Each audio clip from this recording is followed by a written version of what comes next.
En otras palabras, pierden su valor en el tiempo. No todos los activos, el hecho de que estén dentro del grupo bienes de uso, no significa que van a tener el mismo deterioro o el mismo desgaste. Mucho depende del tipo de activo y cómo lo vas a utilizar, ¿no? A veces pensamos y decimos de que es un bien de uso. Ah, ya, entonces toditos tienen que depreciarse bajo el método de línea recta. Todos, no por el hecho que esté dentro de bienes de uso, todos tendrían que manejarse bajo una misma depreciación, no. Debería ser dependiendo al tipo de activo. Pero lamentablemente nos estamos equivocando en esa parte, ¿no? A todos los hacemos bajo el método de línea recta, ¿no? Cuando su funcionalidad de este activo puede ser de diferente forma, ¿no? Es como una maquinaria y equipo. Si tienes tú una maquinaria y esto te produce cierta cantidad de inventarios, entonces mejor sería la depreciación por cada unidad que produce, la cantidad que se deprecia. Que no es lo mismo si produce más o menos la misma depreciación. O sea, medio que no habría un poco de relación por ese lado, ¿no? Pero bueno, manejamos de esa manera y hay que tratar de explicarlo, ¿no? Cuando decimos deterioro natural es por las inclemencias del tiempo. ¿Cuáles son los activos que sufren un desgaste a causa del tiempo? Ahí tenemos a los edificios, donde por el tiempo hace frío, llueve, calor y todo aquello. A veces en La Paz, en un día tenemos las 4 estaciones. No, eso hace de que, pues obviamente, estos edificios puedan deteriorarse, ¿no? Es un deterioro natural a consecuencia del clima. Obsolescencia, pueden haber algunos activos, bienes de uso, que por la obsolescencia pueden llegar, obviamente, a ya no ser utilizados por la empresa, ¿no? Ahí tenemos a lo que es equipos de computación. Muchas empresas deberían tener, por el tipo de actividad que tienen, tecnología de punta, ¿no? Es decir, pasa 1, 2, 3 años y la tecnología que ellos tenían ya se vuelve obsoleta. Entonces hay que tratar de mejorar. Entonces, este tipo de empresas necesita de alguna forma adquirir nuevos bienes de uso para obviamente tener una tecnología de o muchas empresas a veces se fijan por la parte cómo muestran hacia afuera, sí, cómo muestran hacia afuera sus ambientes a los clientes, ¿no? Es decir, esos muebles les han durado 10 años, inmediatamente lo venden y compran otro. Entonces la imagen para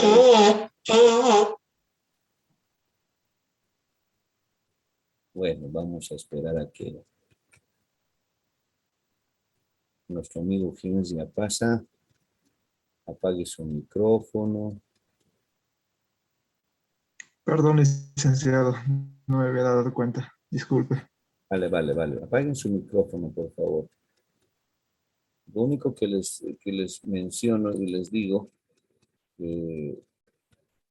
muchos compañeros de ustedes están pasando con audífonos, ¿no? Y al hecho de que venga bruscamente algún ruido de cualquier lugar, un poco que molesta a los tímpanos. Entonces tengan un poquito de cuidado.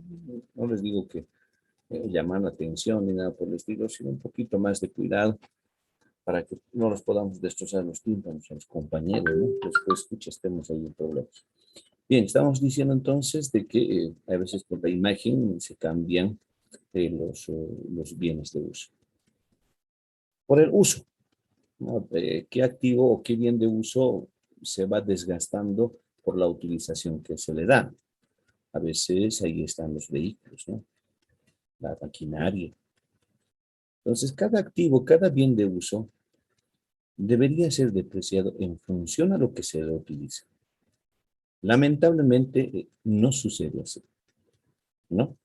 Estamos encuadrados en un decreto en la cual ese decreto pues nos menciona de cuántos años nos va a durar. Y lo único que hay que hacer simplemente es cumplir. Hay un claro ejemplo, ¿no? Dentro de los vehículos. Ese decreto nos dice que nos va a durar 5 años. Y eso es mentira, ¿no? Los vehículos nos van a durar mucho más. Ahí estamos viendo inclusive algunos microbuses o buses de la línea 2, por ejemplo. ¿Cuántos años ya están durando? Entonces parecería que el decreto ha pensado más en la parte tributaria que en la misma utilización de estos activos. Pero, ¿qué podemos hacer? Reitero, estamos encuadrados en ese decreto y lo único que hacer simplemente es cumplirlo. Pero ustedes ya saben de que se puede utilizar otros métodos o otra forma de depreciar. Sí, existen, pero para que podamos utilizarlo y eso esté en coordinación con impuestos internos, hay que buscar, pues obviamente, una autorización por este ente, ¿no? Lamentablemente. Porque este decreto lo único que nos dice es que el método es línea recta. O sea, no nos dice, puedes utilizar otros métodos, pero eso necesita pues una previa autorización de impuestos internos. Daría a entender de que este decreto solamente se ha hecho para la parte tributaria y no tanto para la parte contable.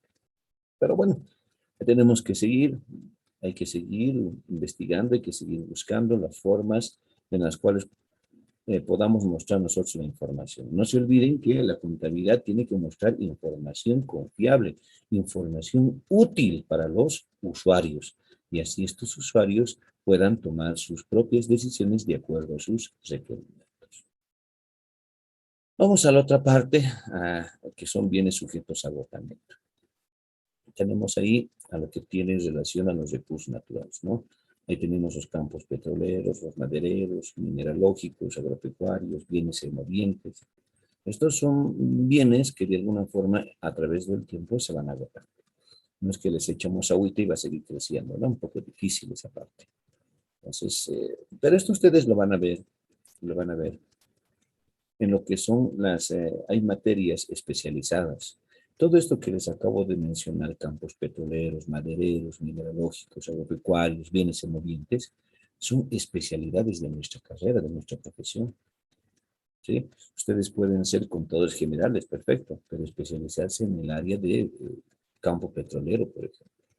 Pueden ser ustedes contadores generales, o contadores públicos, pero especialistas en la parte de la agropecuaria, o en la parte de lo que es lo mineralógico, ¿no? O costos. Son especialidades que hay pocos profesionales que se dedican a estos rubros. Sí, pocos. Pero no vamos a ver nosotros, vamos a ver la parte de los terrenos y aquellos bienes que se deprecian, ¿no? Especialmente este primer cuadrante y el segundo cuadrante. El tercer cuadrante lo voy a dejar para los profesores de las materias especializadas y aquellos les van a apoyar mucho mejor y es una gestión en la cual ustedes van a ver todo este tipo de especialidades en nuestra carrera. Como siempre y en cada tema hemos ido manejando la naturaleza de la cuenta, ¿no? Esto en el sentido de que debemos conocer cómo nosotros deberíamos manejar contablemente, cómo nosotros deberíamos efectuar su registro, qué es lo que deberíamos pensar cuando nos hablan de bienes de uso. Es muy lamentable cuando en exámenes, defensas de trabajo dirigido, defensas de proyecto de grado, defensas de tesis, ¿no? Se les pregunta, ¿no? Se les dice, a ver, dígame la naturaleza de las cuentas por cobrar. Y lo primero que ellos se preguntan es, ¿qué es la naturaleza? ¿No? Entonces, hay un desconocimiento total de la naturaleza de cada uno de los rubros, naturaleza de lo que es disponibilidades, naturaleza de las cuentas por cobrar, naturaleza de inventarios, naturaleza de inversiones, naturaleza de bienes de uso, naturaleza de intangibles. Es decir, por cada rubro que nosotros vamos identificando, tiene su naturaleza. Rubro, no estamos hablando de cuentas, ¿sí? Cuando yo hablo, por ejemplo, a ver, naturaleza del rubro de bienes de uso, ya estoy englobando ahí a lo que es terrenos, edificios, muebles, vehículos, ya estoy englobando todo. Cuando digo naturaleza de las cuentas por cobrar, ya estoy englobando a las cuentas por cobrar, letras por cobrar, documentos por cobrar, ¿sí? Entonces, Hay que conocerlos. Y esto podemos encontrarlo en los textos, podemos encontrarlos en Internet, ¿no? Inclusive hasta nos pueden ayudar de gran manera a cómo nosotros debemos contabilizar. Bien, dice, para un buen registro, ¿qué debemos conocer? La naturaleza de la empresa versus la naturaleza de los bienes de uso. ¿Por qué? ¿Por qué naturaleza de la empresa? Porque yo debo saber a qué se va a dedicar la empresa. Porque no es lo mismo una empresa comercial que una empresa industrial. Obviamente la empresa comercial y la empresa industrial, ambos van a necesitar muebles y computadoras. Eso es lo mínimo que debería tener una empresa, ¿no? Pero no puedo estar hablando de decir, a ver, una empresa comercial que necesita maquinaria, ahí ya no, ¿no? Ahí no tiene sentido. ¿Quién necesita la maquinaria? Es una empresa industrial. Por ejemplo, tal vez la empresa comercial solamente con tener muebles y tener sus computadoras y por ahí, ¿no? Un vehículo para la distribución de sus productos, hasta ahí creo que es suficiente. Y si tiene para trabajar con su empresa sus propios ambientes, excelente edificaciones. Pero no puede tener pues, maquinaria, ¿no? La que tiene que tener maquinaria es una empresa industrial. Entonces, mucho depende de la naturaleza de la empresa para elegir los bienes de uso que tiene que utilizar. Bien, dentro de los bienes de uso, vamos a decir código. Eso viene de acuerdo a la nomenclatura de cuentas que tenga la empresa. Título, dependiendo de la actividad. Entonces, el título viene a decir, por ejemplo, ¿no? Bienes de uso, otros libros le llaman activos fijos. Según las normas internacionales, se los llama propiedad, planta y equipo. ¿Sí? Y dentro de cada uno de estos podemos hablar de terrenos, muebles, computadoras o equipos de computación, muebles en series, maquinaria y equipo. Entonces vamos a ir identificando en el título dependiendo de lo que queramos. Concepto. Dice, esta cuenta registra y controla los bienes muebles que posee y controla la empresa. Aquí algo clave, que esto tiene relación con las primeras láminas que hemos ido estudiando, ¿no? Dice que posee, es decir, ya lo ha comprado, ya lo ha adquirido.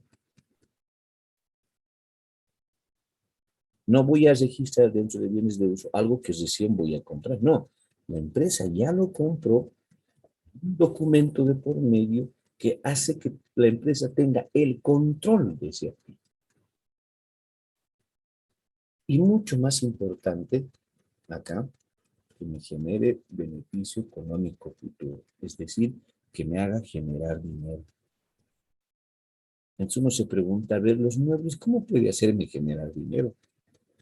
No estoy hablando de venderlo los muebles, ¿no? No. Se supone que estamos comprando los muebles, estoy dando un ejemplo de muebles en series, hemos comprado los muebles para usarlos, ¿sí? No están disponibles para la venta, tienen una duración por más de un año. Entonces son condiciones que he utilizado para registrarlo como un bien de uso. ¿Cómo me llega a generar un beneficio económico en el futuro? A través de la utilización de estos muebles. No se olviden que la empresa ha invertido en estos bienes de uso y para recuperar lo que ha invertido, pues tiene que utilizarlos. ¿No? Es una inversión que hace la empresa, no los dueños o los socios o accionistas. ¿Sí? Los socios accionistas invierten en la empresa. Ahora, la empresa tiene que invertir en bienes de uso para que pueda desarrollar su actividad y a través de la utilización nosotros rescatar, reponer lo que se ha invertido en algún momento. Movimiento de la cuenta. Ahí tenemos las dos columnas, el debe y el haber. Es decir, ¿cuándo yo debería registrar en el debe? Por las compras efectuadas de los bienes de uso. ¿Cuándo también deberías registrar en el debe estos bienes de uso? En la actualización de valores utilizando el índice de actividades de fomento a la vivienda. O en su defecto, tal vez algunas diferencias que sean favorables para su regularización. Puede ser. Ahí tenemos el caso de lo que es la revalorización de los activos fijos, ¿no? que es la norma contable número 4. ¿Cuándo debo registrar en el haber? En el haber yo debo registrar cuando se efectúan los retiros efectuados. Ahora, cuando decimos retiros efectuados, estos retiros pueden ser o por la venta, ¿sí? O porque el activo ya no sirve. Entonces, tengo que hacer el retiro. Para hacer el retiro, lo tengo que contabilizar en el haber. También se puede registrar en el haber cuando se hace el proceso de la actualización. Pero esto en el caso de que las UFDs empiecen a disminuir. A ver, ustedes han debido escuchar el año pasado, más o menos por el 10-11 de diciembre, la suspensión del ajuste por inflación, ¿no?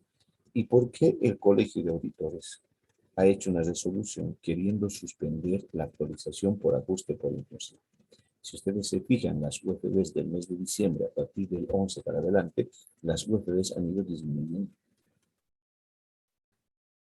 Entonces, al disminuir, el proceso de actualización nos va a dar un decremento, ya no un aumento, ¿no? Ya nos va a dar un decremento. Y ese decremento, fíjense, si nosotros en el incremento, ¿cómo hacíamos? A ver, decíamos bienes de uso contra AITB. Ah, ya, eso es por la actualización, perfecto. Aumentabas tu activo, pero a la vez generabas un ingreso con ese AITB. Pero imagínense un decremento, ¿cómo vendría a ser el asiento contable? Sería lo contrario. Tendría que ser AITB contra bienes de uso. Pero fíjense, estoy disminuyendo mi bien de uso y estoy generando un gasto. Entonces, ¿qué es lo que ha hecho el Colegio de Auditores? Con esa resolución, suspendiendo el proceso de actualización, ha hecho de que las empresas no actualicen, sino actualicen para no generar gastos. Y se mantengan con ese importe, esos bienes de uso. O actualizar hasta el 11 de diciembre del año 2020, ¿sí? Hasta esa fecha actualizar y no actualizar del 11 hasta el 31. ¿Por qué? Porque las UFDs han sufrido una disminución, lo que va a provocar un gasto. Pero impuestos internos, hay nuevamente impuestos internos, ¿sí? Un poco que le favorece esta suspensión de impuestos internos. ¿Por qué?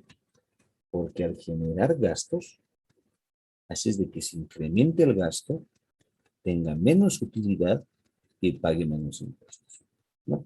Un poco que por ese lado le puede convenir impuestos internos, ¿no? Ya estamos hablando desde un punto de vista tributario. También podemos contabilizar en el haber por las diferencias desfavorables. O sea, no solamente hay diferencias favorables, sino que también hay desfavorables y pueden haber en los revalúos técnicos. Cuando se hace un revalúo técnico en base a la norma contable número 4, que lleva como título revalorización técnica de los activos fijos, no solamente puede darme algo favorable, sino que en algunos casos puede darme algo desfavorable. Y al decir desfavorable, tengo que disminuir mi bien de uso. Y es por eso que lo registramos en el haber. Saldo a presentar. El saldo a presentar va a ser deudor por ser un activo. La exposición en los estados financieros, por su naturaleza o por el tiempo de realización. Cuando decimos por su naturaleza, tiene varias subclasificaciones, ¿no? Desde disponible, cuentas por cobrar, inventario, hasta lo que ustedes conocen. Pero si nosotros presentamos estados financieros, especialmente el balance general, por el tiempo de realización, ahí solamente tiene dos grupos, corriente y no corriente. Entonces, mucho depende de cómo queremos presentar y exponer los saldos de nuestras cuentas. Este tipo de activos generan depreciaciones, tomando como base los años de vida estimados. O sea, cuando hablamos de bienes de uso, ya sabemos que estos bienes de uso, primero la empresa los tiene que comprar. Y hay un documento en el cual nos tiene que decir que nosotros vamos a controlar ese activo. Pero no solamente, o sea, esa es la parte inicial, ¿no? La parte inicial. Yo compro muebles, me dan la factura, esos muebles los llevo a mi empresa, ¿sí? Entonces ya los poseo, esos muebles, ya están en mi empresa. Ahora, ¿los controlo? Sí, porque he comprado con factura en la cual la factura me está dando el control total de esos bienes de uso. Entonces, ese es en la parte inicial. Ahora, en la parte siguiente, en el momento posterior, que mayormente es al cierre del ejercicio, no nos tenemos que olvidar de que este tipo de activos generan depreciaciones. Y para hacer la depreciación, yo tengo que tomar en cuenta los años de vida útil estimados, que reitero, están en el decreto 24051 en el anexo del artículo 22. El único que no se va a depreciar es terreno. ¿Sí? Todos los demás bienes de uso sí se van a ir depreciando. Ya sabemos por qué. Por un deterioro natural, por obsolescencia o por el uso. Pero tomando en cuenta los años de vida útil que nos encuadra el decreto supremo. Y en este mismo decreto supremo nos dan el método de depreciación, que es el de línea recta. Puede utilizarse otros métodos, nos menciona este decreto, pero tiene que haber una autorización por parte de impuestos internos. A ver, ¿quién me puede decir por qué yo tendría que pedir autorización a impuestos internos? No se olviden que las depreciaciones son gastos, ¿no? Entonces, ¿por qué yo tendría que pedir una autorización a impuestos internos para utilizar otro método distinto al cual me dice este decreto? A ver, ¿quién me puede decir?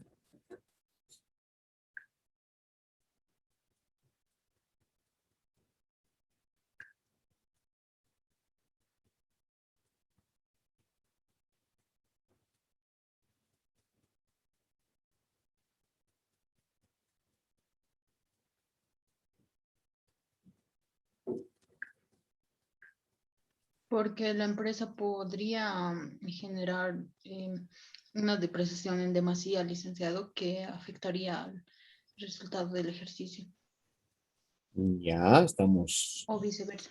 estamos cerquita, muy bien, está muy bien. A ver, ¿alguien más?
¿Nadie más? A ver.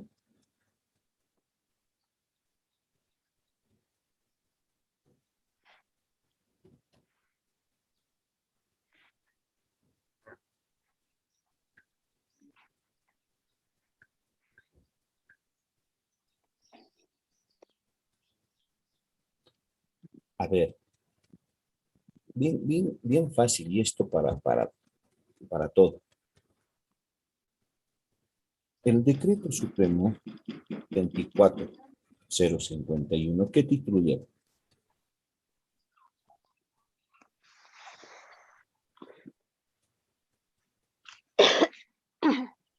A ver, ¿qué título lleva el decreto supremo 24051?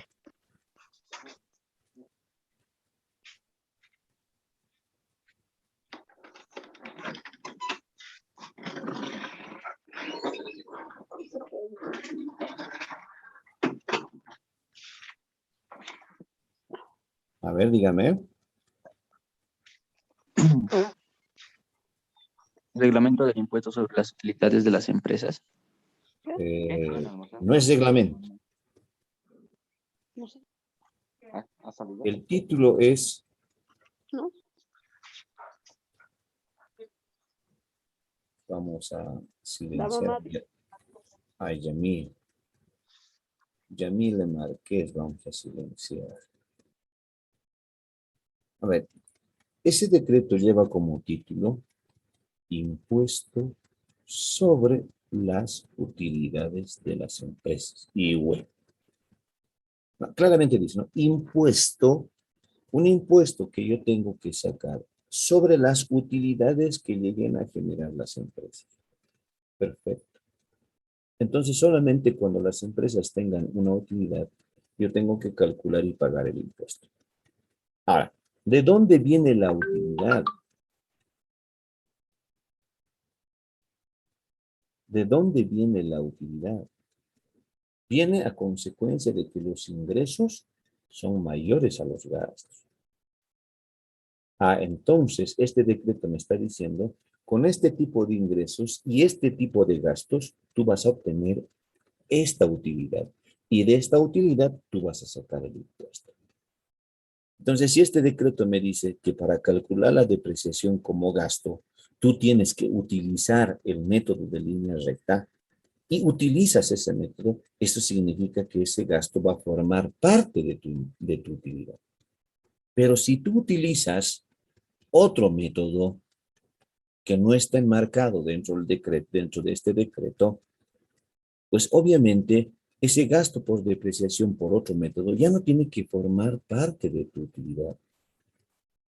Lo tienes que sacar. Afuera esta depreciación calculada por otro método, no sirve, a otro ladito.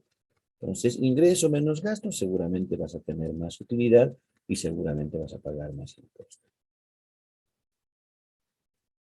Entonces, y a la pregunta a la que les iba, ¿por qué yo necesito que impuestos me apruebe otro tipo de método de depreciación?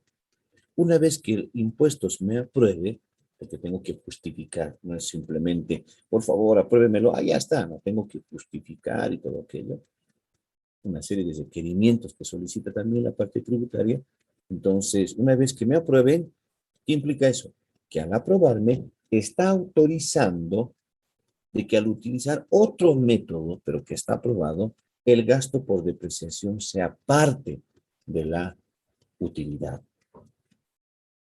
Entonces, mientras no esté autorizado, no puede ser parte de la utilidad.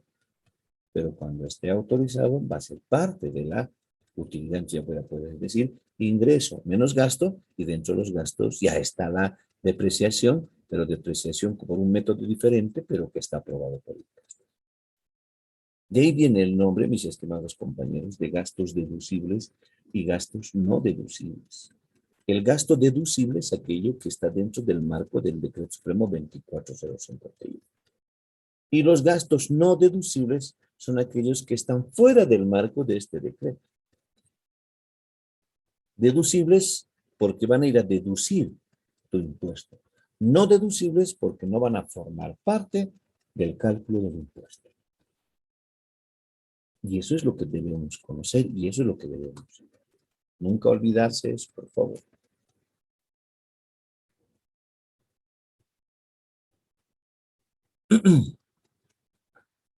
Reconocimiento inicial, es decir, en el momento de la compra. ¿Cómo reconocer en el momento inicial? Ahí viene la pregunta. La base para el reconocimiento es el costo. ¿Se acuerdan? Es igual que inventarios, ¿no? Es igual que inventarios. ¿Cuál es la base? Es el costo. Ahora, en los bienes de uso, ¿cuál sería el costo? Si yo compro computadoras y los he comprado por 1.000 bolivianos con factura, entonces el costo de esas computadoras serán 1.000 bolivianos.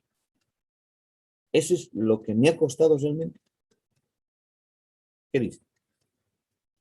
El 87% de 1.000. Correcto. El costo de esas computadoras solamente tendrían que ser el 87%. Entonces esa es la base para mí. Si no hay más costos incidentales o costos relacionados a la compra o a la adquisición de estos bienes de uso, entonces ese costo, ese 87%, yo lo contabilizo. Pero muchas veces en algunas transacciones u operaciones hay descuentos, rebajas, ¿no? Hay, Ahí. Y la pregunta es, ¿se contabiliza esos descuentos o esas rebajas? No, licenciado. ¿Se contabiliza? Sí, licenciado. Dicen que sí. A ver.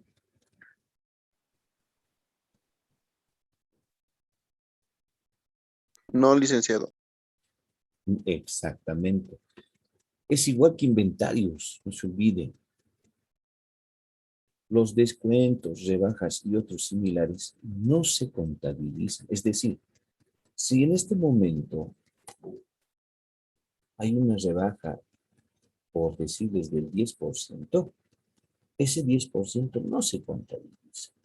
Solamente se contabiliza lo efectivamente pagado. ¿Cuánto estás pagando por ese bien? Por eso solamente vamos a registrar.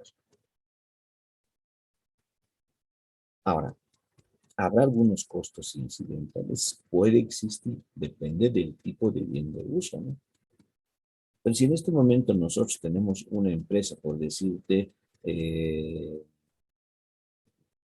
por el Prado, hemos abierto una empresa y necesitamos muebles. Y los muebles yo lo voy a ir a comprar de la Murillo. ¿Habrá existido algún costo adicional?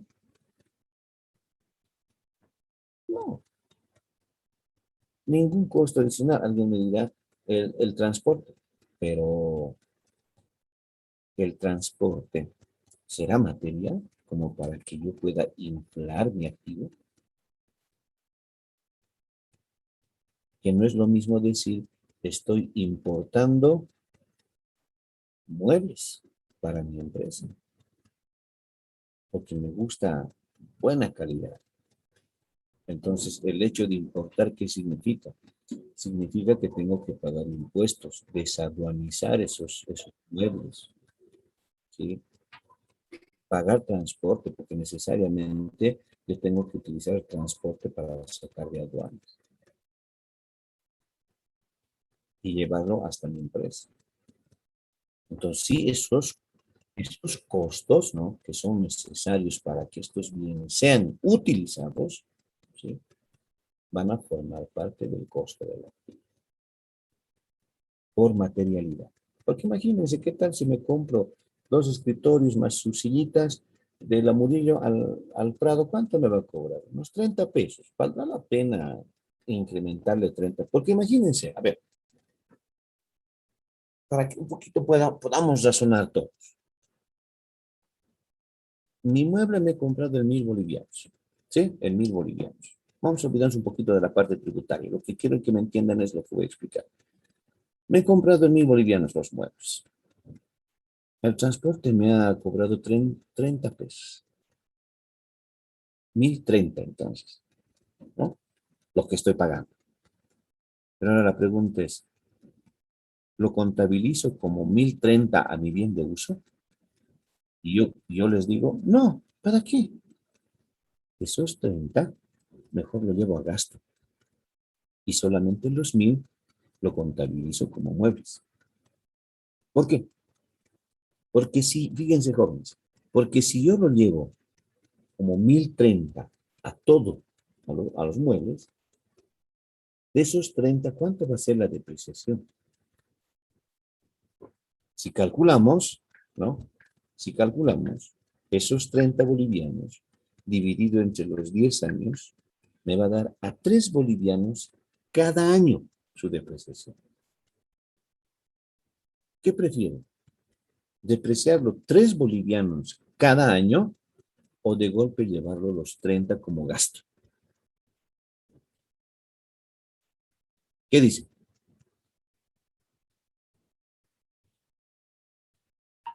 Como gasto, Lice. Como gasto, licenciado. Es mejor como gasto, ¿verdad? Así te estás evitando de hacer el proceso de la depreciación de de transporte que hemos utilizado. No tiene sentido, ¿no? 3 bolivianos cada año. Mejor los 30 nomás a gasto y yo mantengo los 1.000 de mis muebles. Ah, pero no es lo mismo decir 3.000, ¿no? ¿O será lo mismo? No, ya no es lo mismo. Sí, ya no es lo mismo. Entonces, fíjense cómo cambia la percepción cuando nosotros vamos incrementando el valor. Por eso el costo incidental tiene que ser obviamente un juicio razonable de lo que tú vas a incrementar en estos activos. Porque igual va a ir al gasto, ¿no? Sea como gasto por transporte o sea como gasto por depreciación, igual va a ir al gasto. La idea es cuánto voy a llevar al gasto. Si vale la pena que yo incremente el valor al activo para que esto vaya de cuenta gota como depreciación o lo llevo de una vez al gasto. ¿Cuánto siempre me va a afectar? Y ahí utilizamos el principio de materialidad. A ver, vamos a leer materialidad. Permítanme.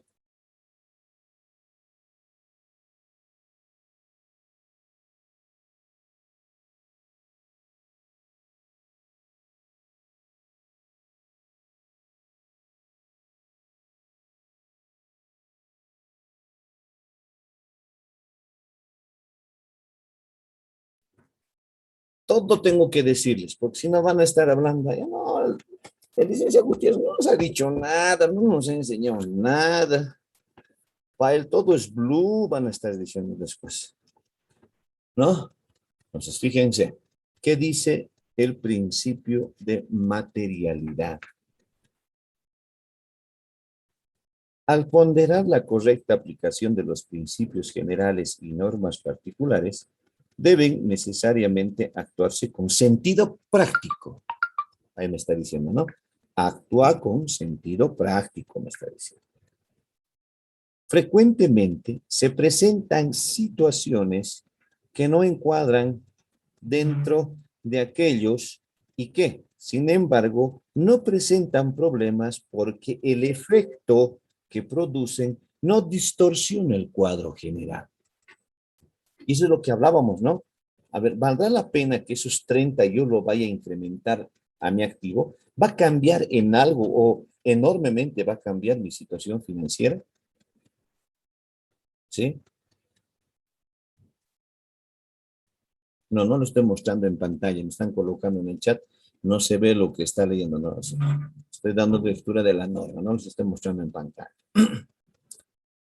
Entonces decíamos, esos 30 bolivianos que yo quiero incrementarle al valor de la compra de mis muebles, porque me lo ha trasladado de la Murillo a la Prado, ¿sí? ¿Valdrá la pena que yo incremente su valor? ¿Cambiará o distorsionará si no incremento su valor? Han visto de que no. Entonces yo tengo que utilizar un sentido práctico y decir, a ver, de los 30 en los 10 años, cada año la depreciación va a ser 3, 3, 3. ¿Me va a afectar en eso en mi estado de resultados? ¿Me va a afectar eso a mi utilidad? Yo creo que no. Mejor al gasto y así me olvido de estar depreciando esos 30 bolivianos. Sentido práctico. Desde luego, no existe una línea demarcatoria que fije los límites de lo que es y no es significativo y debe aplicarse el mejor criterio para resolver lo que corresponde en cada caso, de acuerdo con las circunstancias, teniendo en cuenta factores tales como el efecto relativo en los activos o pasivos, en el patrimonio o en el resultado de las operaciones. Claramente nos está diciendo, no hay un valor, no hay un porcentaje en la cual nosotros vamos a decir esto es material o no es material. Porque esos 30 bolivianos hemos determinado de que no es material, que vaya todo al gasto y pare de contar. ¿Sí? Pero no hay, fíjense, no hay un parámetro en el cual yo tenga que guiar. ¿Qué es lo que me dice? Utilice o actúe con sentido práctico. Utilice su juicio profesional. Eso es lo que nos está diciendo. Entonces, igual es en inventarios, ¿no? Igual es en inventarios. Entonces, nosotros para determinar un costo incidental tenemos que aplicar este inciso, un principio contable, el inciso L de la material. Ah, otra cosa sería 30.000 bolivianos, ¿no? Otra cosa es 30.000. Para mí eso ya es material. Entonces, no. Es material y 30.000, si yo lo llevo al gasto, eso me va a afectar al resultado del ejercicio. Así que no. Mejor esos 30.000 que vayan a formar parte del costo del activo y que en cuentagotas me lo vas a ir trasladando cada año como depreciación. Ya no va a ir como gasto por transporte, sino que ahora vaya como gasto por depreciación en los 10 años. ¿Listo? Porque el importe es material, es significativo. ¿Se ha entendido, cuates?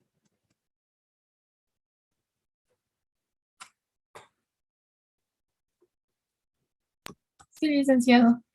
Eso Sí, es. licenciado. Perfecto. La idea es que ustedes puedan aplicar. Yo he aplicado normativa, ahí está. Les he leído en extenso todo el principio. Y yo me he apegado al principio para darles el inciso B. Obviamente, aquí ya no puedo decir, y aquí viene el criterio, ¿no? Si yo estoy pagando impuestos, porque sí o sí tengo que pagar impuestos para que este activo sea usado, no puedo decir, pues en este caso, no, esto no es material o es material. No, eso es una normativa tributaria en la cual tengo que aplicar, por lo tanto, eso tiene que ir nomás a formar parte de lo que es el costo de mi activo. Porque estoy cumpliendo con una normativa, con una norma tributaria. Lo que acabamos de mencionar puede aplicarse a transportes, a manipuleo, algunas de esas otras cosas, ¿sí?, que necesitan nuestro bien de uso para que llegue a nuestra empresa y pueda ser utilizado. Pero cuando hablamos de aranceles de importación y otros impuestos, pues obviamente ahí tenemos que determinar cuánto es el importe, si corresponde el importe para que vaya a la parte del activo. Fíjense. Bastante criterio. A ver, actualización, ¿sí? Reconocer los efectos de la inflación aplicables desde el momento de la compra. A ver, ¿cómo es eso? Desde el momento de la compra. Cuando nosotros ya compramos un bien de uso, ya sabemos que de aquí a un determinado tiempo va a ser afectado por la inflación. Y si ustedes han leído la norma contable número 3, ¿no? Y aquí está mi norma contable. Se los voy a leer la parte de lo que son las definiciones. ¿Ya? ¿Dónde está esta partecita?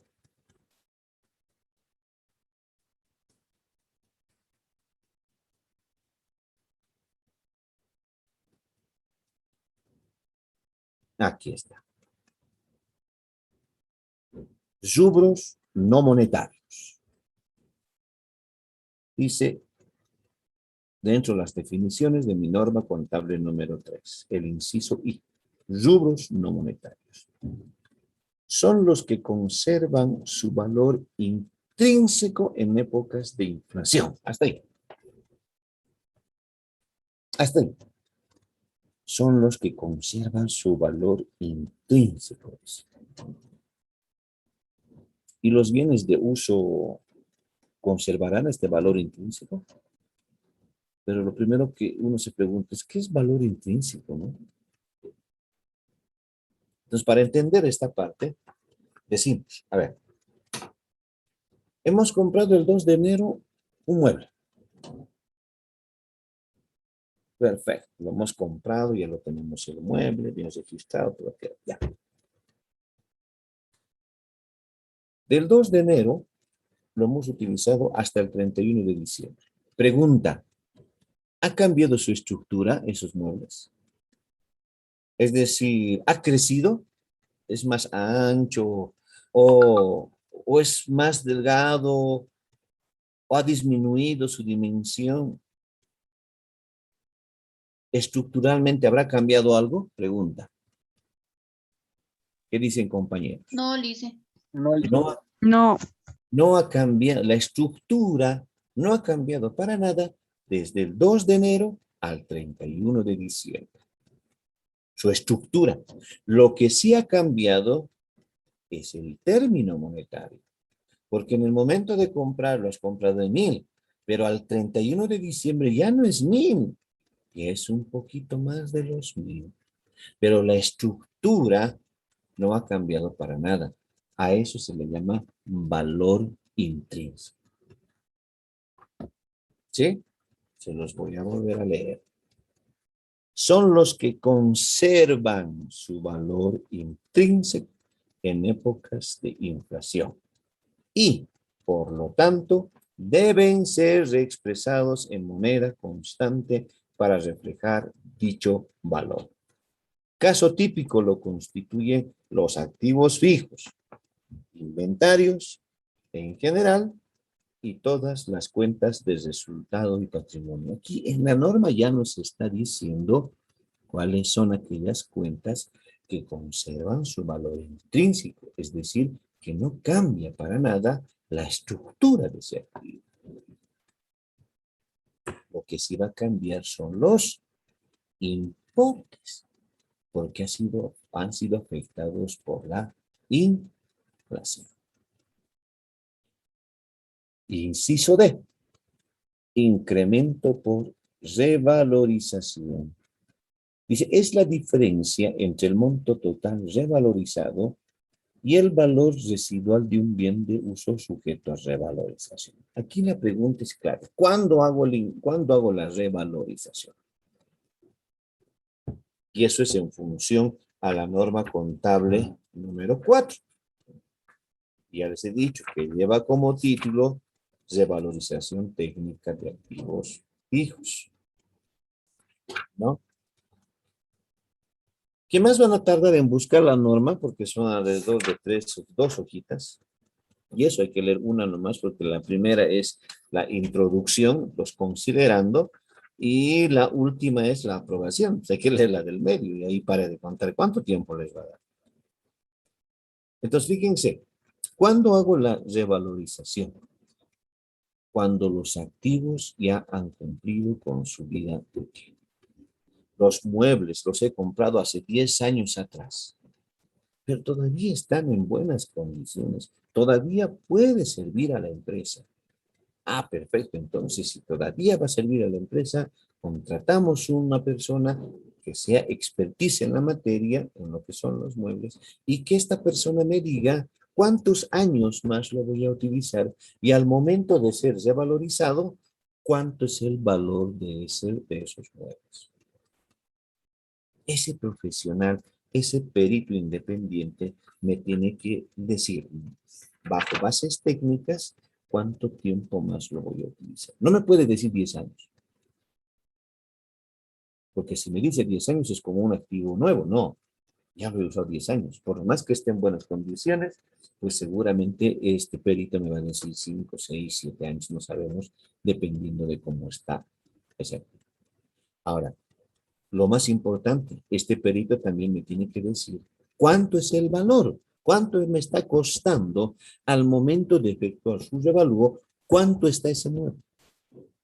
A ver, imaginémonos, hace 10 años yo esos muebles lo he comprado con 1000 bolivianos. Ya, estoy manejando simplemente para que me puedan entender. Hace 10 años esos muebles los he comprado en 1000 bolivianos. Perfecto, hace 10 años. Ok. El perito, el expertise, va a decir ahora, en función a bases técnicas, en función a lo que es la estructura de ese activo, me va a decir, ahora estos muebles, según en el estado en que está, si usted quiere venderlo, le va a costar 500. Entonces ya me está diciendo cuánto es el valor que costaría en ese momento como si fuese un activo que quiero vender. Entonces tendría que estar registrado a ese valor, a esos 500. ¿Y cómo lo voy a contabilizar? Yo tengo muebles y enseres, 1000 bolivianos. Como ya les he utilizado 10 años, depreciación acumulada 999. Valor residual 1, ¿verdad? Valor residual 1. Pero ¿qué es lo que me está diciendo el perito? Estos muebles van a costarte ahora a esta fecha 500. Como yo ya tengo 1, ¿cuánto me falta incrementar? Me falta incrementar 499. Por eso aquí dice, es la diferencia entre el monto total revalorizado. El monto total revalorizado es el importe que me da el perito, 500. En su contabilidad, usted debería tener 500. Dice, es la diferencia entre el monto total revalorizado y el valor residual de un bien. ¿Cuál es el valor residual de un bien de uso? Es el activo menos su depreciación acumulada. Entonces yo lo que tengo que hacer es, si el perito me dice, este activo tiene 6 añitos más, los vas a utilizar y 500 bolivianos cuesta en este momento. Perfecto. Entonces mi contabilidad tiene que estar los 500. Sí, agarro mi contabilidad y digo, mis muebles en series eran 1000 menos mi depreciación acumulada de 999, valor residual de 1. Solamente tengo 1 y el perito me ha dicho 500. ¿Cuánto me falta contabilizar? 499. Entonces, esa diferencia de 499 es esto lo que estamos diciendo en el inciso D. Y voy a decir bienes de uso contra reserva por revalúo técnico, 499. Cosa de que cuando, fíjense, cuando se mayorice, yo voy a tener en mis bienes de uso 1499 menos la depreciación acumulada, 999, ahí voy a tener los 500 bolivianos como valor residual, que es el mismo importe que el perito me ha proporcionado. Ese es el la revalorización. ¿No? Que lo vamos a hacer desde un punto de vista práctico. ¿No? ¿Qué más tenemos? Reconocimiento posterior. Esto nos va a llevar un montonazo de tiempo. A ver, preguntas hasta aquí, mis estimados compañeros.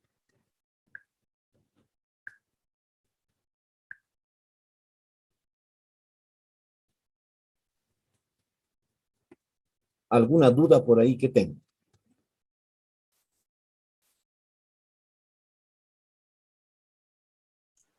Se ha entendido, licenciado. Licenciado, buenas tardes. Buenas tardes. Una consulta. Por ejemplo, para hacer la revalorización de los muebles, de los bienes de uso, ¿Ya? o sea, antes de hacerlo, ¿debo informar a Impuestos Nacionales que voy a proceder a la revalorización o no? Que muy buena pregunta. Muy buena pregunta. Eso es desde un punto de vista tributario. No es necesario el hacerles dar a conocer a impuestos internos que estamos haciendo un revalúo. No es necesario. Pero si estamos haciendo un revalúo, eso significa que vamos a utilizarlos un par de años más, después de los 10 años que me dice ese decreto, ¿no? Entonces, como pueden ver, si yo utilizo un par de años más, después de los 10 años que me ha mencionado el decreto supremo, ¿estoy dentro o fuera del margen de este decreto?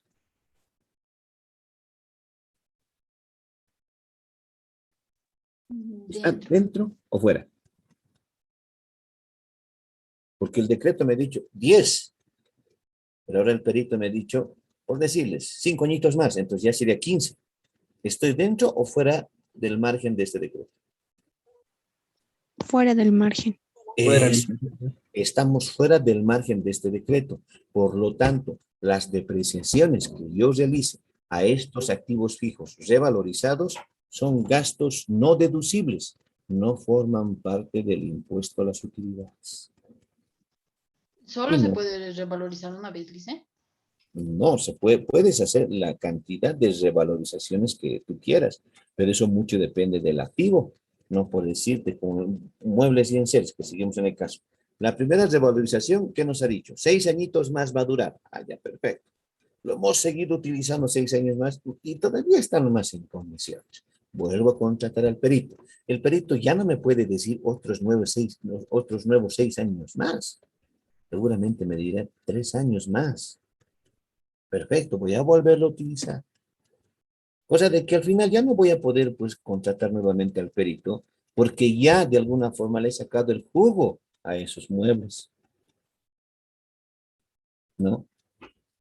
Entonces, mucho depende de la forma en que se llegue a revalorizar. Pero la revalorización tiene que ser por personas especializadas en la materia.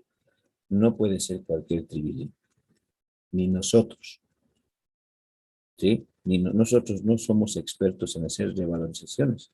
Si ustedes ven la malla curricular de nuestra carrera, en ninguna parte dice perito en revalorizaciones, ¿no? Si queremos revalorizar vehículos, tenemos que contratar a uno que sepa de vehículos y que tenga formación académica, ¿no? Ahí tenemos un técnico automotriz, no sé cómo la cuestión. Si quieres revalorizar muebles, también tiene que ser, pues, obviamente, una persona que haya tenido formación académica y entendido en la materia. ¿Sí? Porque si no, ¿cómo voy a justificar? A ver si en algún momento viene la auditoría y dice, ¿ustedes han hecho un revalúo? Sí, perfecto. Ah, qué bien, han hecho un revalúo a sus muebles, a sus vehículos, sí, perfecto. Muéstrenme el currículum de la persona que ha realizado esta revalorización. No, era de aquí, de la Puma, yo lo mostré. ¿Tiene validez? No, no tiene validez. Pero si yo le traigo el currículum, que ha tenido formación académica, mínimamente técnico medio, ¿no? Porque ahora hay técnico medio en la parte de electricidad, en la parte de automotriz, en la parte de carpintería, electricidad, hay. Entonces, eso de alguna manera respalda el contrato que yo estoy realizando con esta persona. Pero no puedo decir, no, me trae de aquí de la Pumaya y él me ha dicho esto y esto. No, no justifica. Porque el pago que se le va a realizar a este perito va a ir al gasto. Y ese gasto tiene que estar bien justificado para que forme parte del impuesto sobre las utilidades. Y mucho mejor si es facturado, ¿no? ¿Alguna consulta más?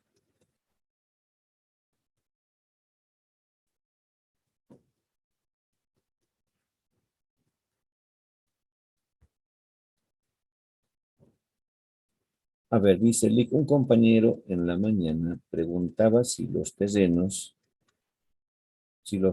dedicados a la agricultura pierden con el tiempo su valor. Eso ya sería, como les decía, una especialidad. Eso ya hablaríamos en contabilidad agropecuaria, agrícola, sí.